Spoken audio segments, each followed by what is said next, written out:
3号10点起，全市城市公交、地铁、轮渡、长途客运暂停运营。Millions of Chinese are preparing to travel to around the world. It would be the Lunar New Year. You have hundreds of.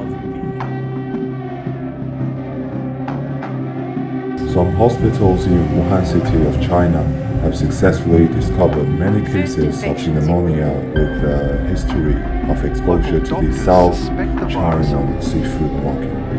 And signs of spread of human-to-human transmission have begun to appear. China has decisively started to fight the epidemic, lock down a city and protect the country's people as a campaign strategy. This is the quietest Spring Festival in China's history. On the way to fight the epidemic, 84-year-old Zhong Nanshan and 73-year-old Li Lanjuan as a dry power the process of fighting the epidemic, especially the 19th and 2000s generation. When the epidemic came, this group of young people who had been labeled childish and self-centered had rushed to help the front line of the epidemic battlefield by contributing their efforts without hesitation, and performed their responsibilities with their action and sweat.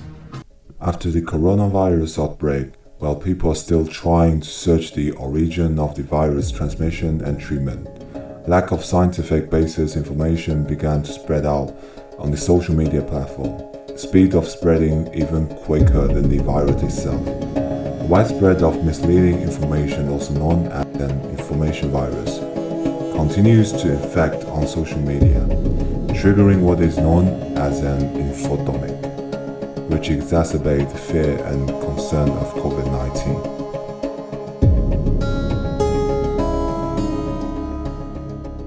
Some medias began to report it in this way. On January 26, a French newspaper, the Picard Courier, published 2 articles titled with Yellow Alert and The Yellow Peril. That was the first newspaper to relate to the coronavirus with racism. Later, on January 27th, another newspaper from Denmark, Jyllands-Posten, published a cartoon putting Chinese national flag together with the virus.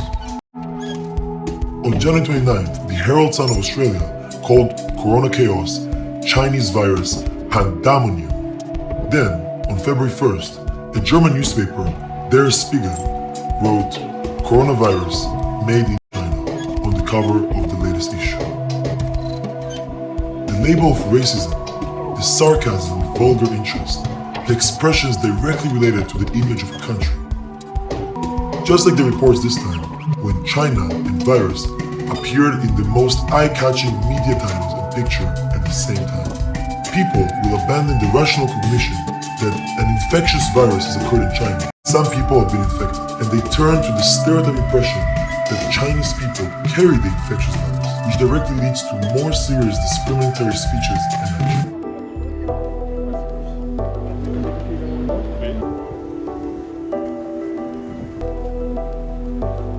On 11th of February 2020, the Director General of the World Health Organization, Tan Desai, announced in Geneva, Switzerland, that the coronavirus infected pneumonia was named COVID-19, and this naming principle came from 2015, when the WHO released to the medical community and the media. CO stands for corona, as you know, VI stands for virus, D for disease, so COVID.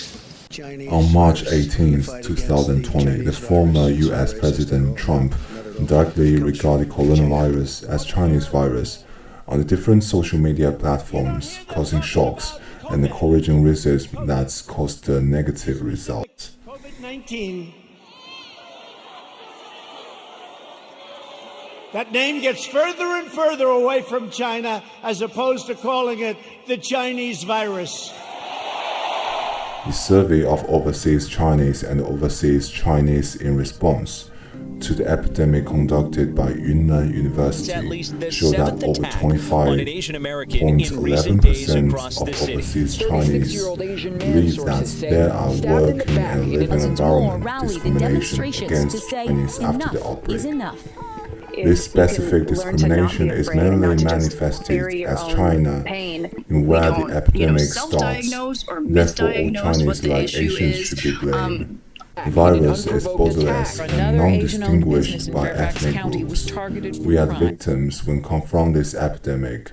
The racial discrimination and xenophobia of European and American countries in the coronavirus epidemic has caused to the discriminated people physically and mentally. Their agenda on confronting the epidemic showed misjudgment and underestimation on the consequences of epidemic. Therefore, they missed the best opportunity to protect themselves and put their people under danger. In Wuhan, the top priorities of epidemic prevention were in urgency. Medical staff from all over the country has rushed to help the virus fighting on New Year's Eve. There were more than 7,000 builders working 24/7 to complete the Huashengshan hospital within 10 days. Researchers insanely working basic scientific research on sequencing the virus genome and isolating virus strains, giving their very best on using the shortest time to produce a vaccine. 5号，湖北新增确诊、新增疑似和现有疑似病例继续保持零报告。 China has never forgotten, shirked, or renounced its responsibility as a great power, even firmly contribute the power as much as it can when facing difficulties.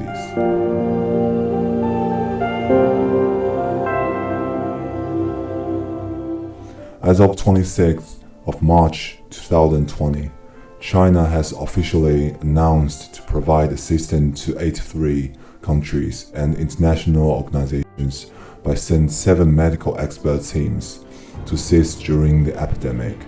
China has also dispatched medical rescue teams in the form of one province save one country. In the situation of confronting sudden and violent epidemic, China immediately released epidemic warning to international community